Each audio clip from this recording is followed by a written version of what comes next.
Death, the end or the beginning? Death, a word that is terrifying, mysterious, and inevitable.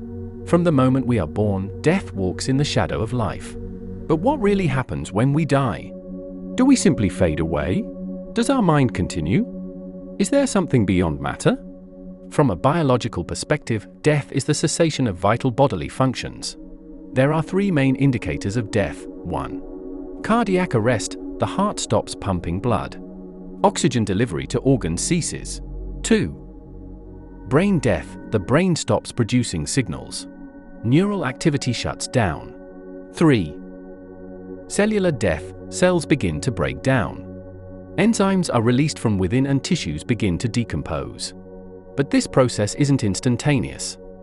Contrary to popular belief, death is not a moment, it's a complex chain of biological reactions that unfold over minutes or even hours. One of the most mysterious aspects of death is brain activity at the moment of shutdown.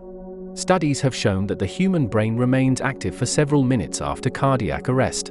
In research conducted at the University of Michigan, scientists observed that mice produced gamma waves after death, the same waves seen during deep sleep, meditation, or mystical experiences.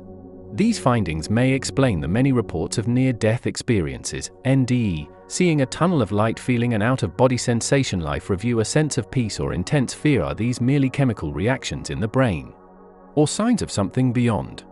After death, the body enters a phase of biological breakdown. This includes alga mortis, the cooling of the body, rigor mortis, the stiffening of muscles, livor mortis, skin discoloration due to blood pooling, autolysis, cellular breakdown by internal enzymes, putrefaction, tissue decomposition by bacteria. These stages are not only important for forensic science, but they also show that death is a gradual and analyzable process. One of the biggest questions remains: does consciousness continue after death? Some studies have shown that even after clinical death, the brain may produce signals for a few minutes. In a study at New York University, revived patients reported hearing doctors' voices or seeing their bodies from above. Are these hallucinations, or signs of non-material awareness? Some theories, like non-local consciousness, suggest that awareness may exist independently of the brain, like radio waves separate from the receiver. Quantum physics, with concepts like parallel universes, entanglement, and temporal instability, offers new perspectives on death. Is consciousness a quantum phenomenon? Is mental information stored in subatomic structures? Is death merely a transition from one energy state to another? Does time stop or stretch at the moment of death? Some physicists believe death may be just a phase change, like ice turning into water, without losing its essence. Science still doesn't know what happens after death.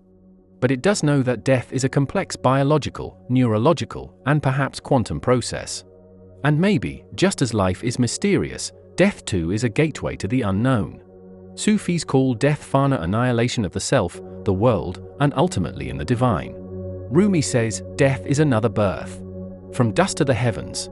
In this view, death is not frightening, but sweet, because the soul is freed from the cage of the body and returns to its origin. In mysticism, death is not darkness, but light.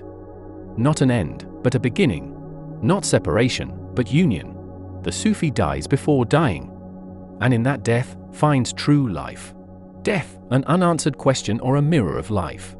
Since the dawn of philosophy, death has been one of its most fundamental questions.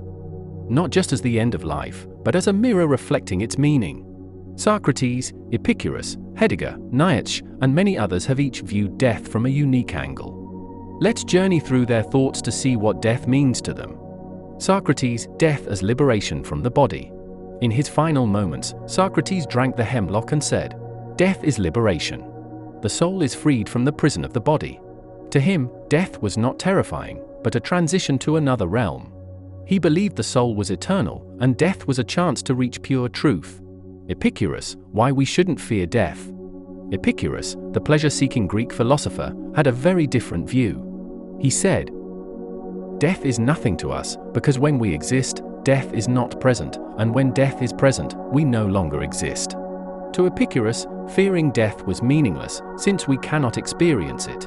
He saw death not as an enemy, but as the absence of sensation and awareness. Heidegger, death as the pure possibility of being. Martin Heidegger, the existentialist German philosopher, called death the pure possibility of being. He said, "Only by confronting death can one live authentically." To Heidegger, death pulls us out of routine and reminds us that life is finite and must be lived fully. Nietzsche, death as the rhythm of life. Nietzsche, the rebellious philosopher, saw death not as an end, but as part of life's dance. He said, "Life without death is meaningless. Death is life's rhythm." To Nietzsche, embracing death brings strength. He invited us to love our fate, to accept life fully, with all its pain and its end.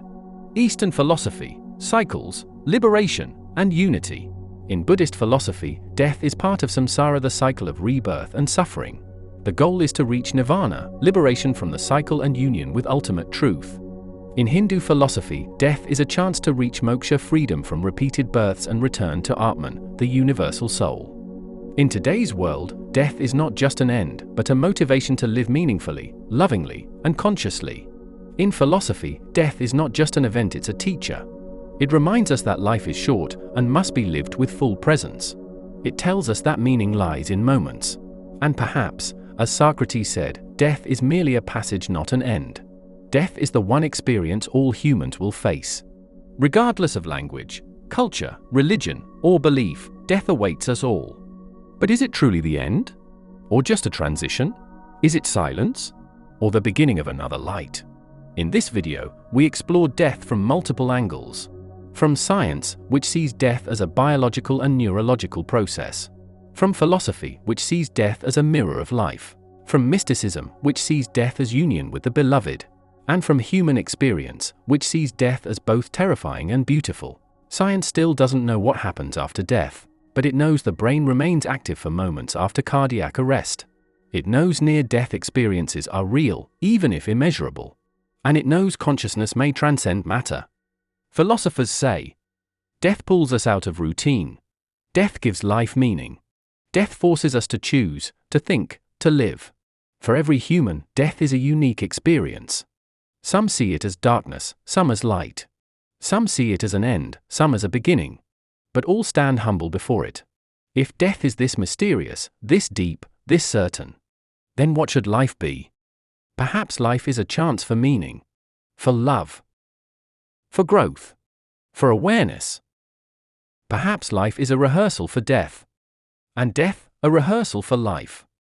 If you've come this far with us, if you've seen this journey with your heart, if you've paused to reflect, then you are ready to truly live. Not to live in fear, not to live in routine, but to live with meaning, with love, with awareness. And if death is a gateway, then life is the key.